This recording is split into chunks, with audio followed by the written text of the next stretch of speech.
How many minutes do we have? 0. Huh? We're done. We're done. They need to split their pieces.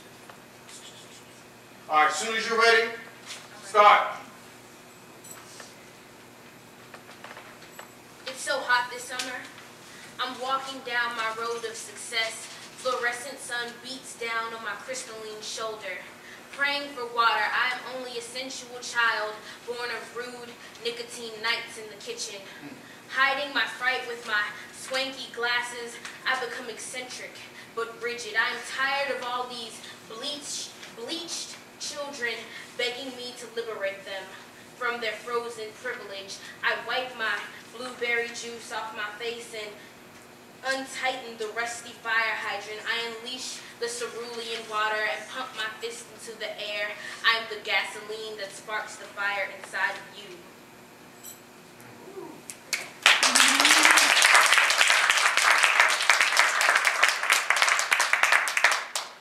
Fire hydrant. Flames nip the corner of concrete. The sidewalk erupts in lava.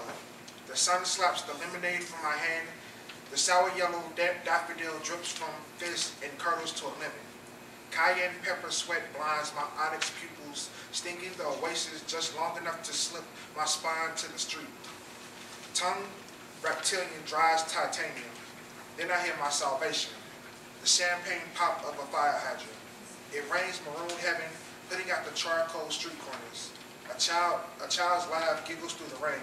Summer's here.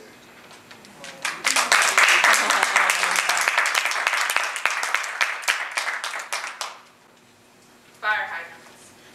The crimson flamenco dancer grasped the roof of the girl's house. Goliath bombs with felt-tipped wings flood the sultry street. An innocent child wipes away frightful tears that flood the desert around her. She buries herself as she can successfully shield her arms from the grenades with a hollow wooden desk, hands clasped together, praying not to Allah or God or Buddha, but some faceless deity who sits in an ivory house across the sea. With one call, he could order 10,000 fire hydrants to the desert to stop that dancer from devastating her home.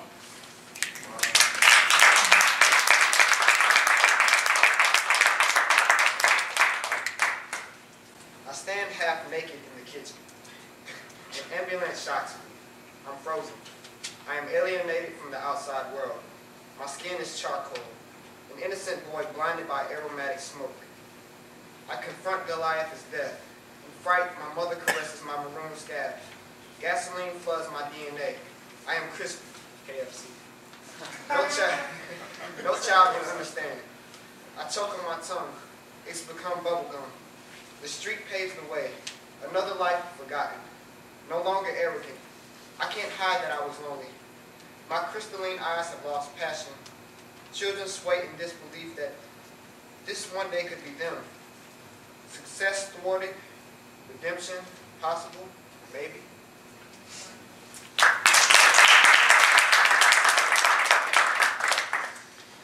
Childhood feet splash in the water, spraying from a broken fire hydrant, soaking only streets with childhood dreams of princess accountants.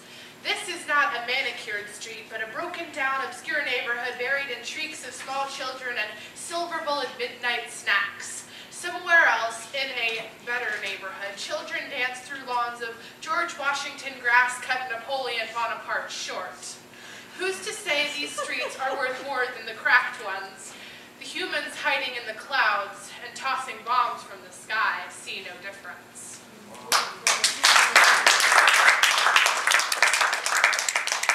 My hands have flamenco danced down your spine before, searching for the smoldering secrets in your vertebrae.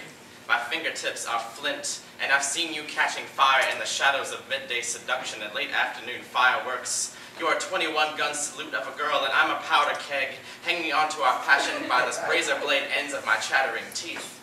Why can't smoldering lips quench gasoline desires? Why can't smoky subway sweat be a fire hydrant for our side street intentions?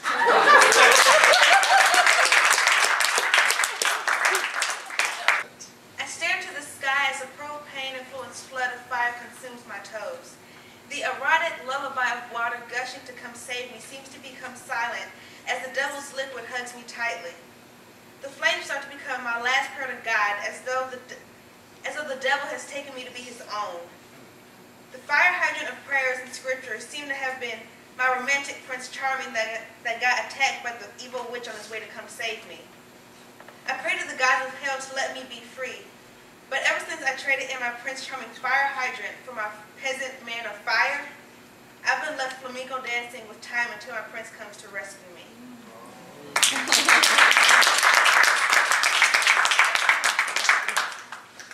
Look at the lonely child. The monochromatic street he sleeps on, ruffled shadows, he watches his vanity turn plastic. The same way his mom turned cold, he shattered memories with an innocent grin, held together by the shadow that danced. The flamingo on his mom's grave. He watches the alcohol rise with the sunset. Sand turns to a plaque of emeralds to hang lonely on the wall. When you walk by the tarnished hydrant, know that he is still warm. Ms.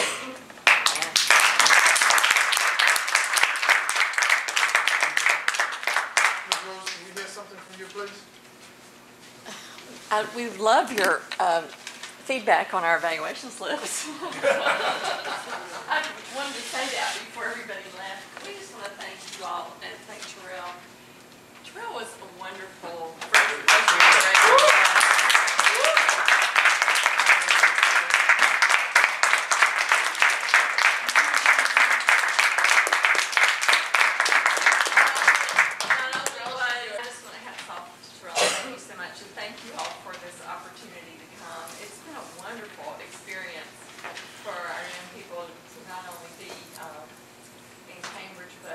Harvard and to ride the T and go to the, we went to the Fine Arts Museum and to be a part of this kind of conversation. So thank you so much.